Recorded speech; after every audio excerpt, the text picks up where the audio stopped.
We open on a dark and deserted highway, with nothing but the sound of the car engine and the flickering headlights to guide us.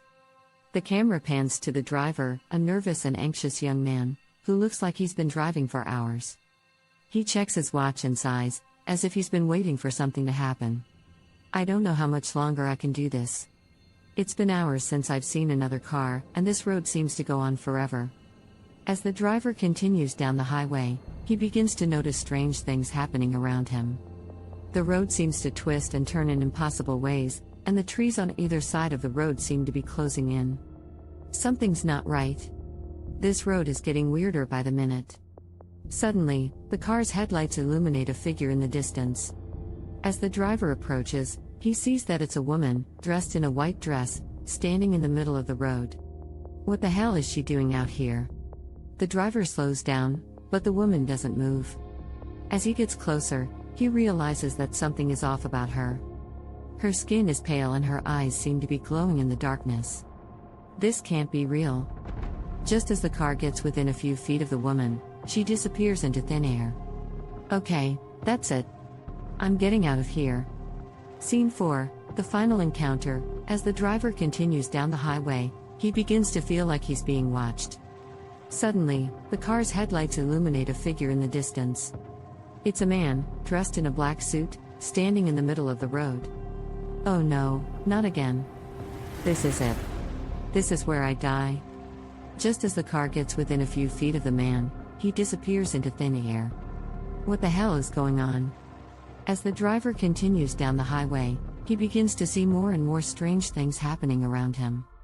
The road twists and turns in impossible ways, and the trees on either side of the road seem to be closing in. Just when he thinks he's about to lose his mind, he sees a sign in the distance. Thank God, civilization. As he approaches the sign, he sees that it reads, "Welcome to Silent Hill." The drive down the road felt never-ending. The fog was so thick that it was impossible to see more than a few feet in front of the car. The only sounds were the soft hum of the engine and the occasional hoot of an owl. The driver felt uneasy and nervous, like he was being watched by something malevolent. Suddenly, the car's headlights illuminated a figure standing in the middle of the road. The driver slammed on the brakes, but it was too late. The car collided with the figure, sending it flying through the air. The driver and his passenger were shaken but unhurt. They got out of the car to see what they had hit, but there was nothing there. No blood, no sign of the figure. The driver felt a chill run down his spine. Had they hit a ghost? They got back in the car and continued down the road, but the uneasiness in the air only grew stronger. They both felt like they were being watched. The driver tried to shake off the feeling, but it was like something was sitting on his chest, making it hard to breathe. As they drove further down the road, they started to see strange things in the fog. Shadowy figures moving in the trees, strange symbols etched into the rocks. The driver tried to keep his eyes on the road, but he couldn't help feeling like they were driving straight into a nightmare.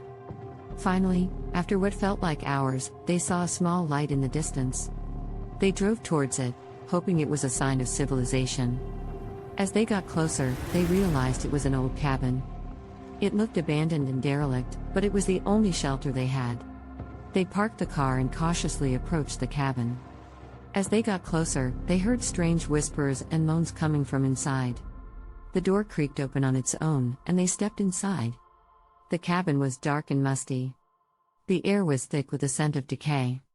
They could barely see anything, but they could feel something moving around them. The whispers and moans grew louder, and they could feel cold breath on the back of their necks. Suddenly, the cabin was bathed in a bright light.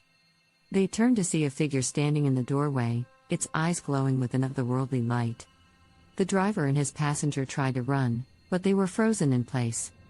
The figure stepped closer, and they could see it was a woman. Her skin was gray and mottled, her eyes sunken and dead. She reached out a bony hand and touched the driver's face, and he felt his soul being sucked out of his body.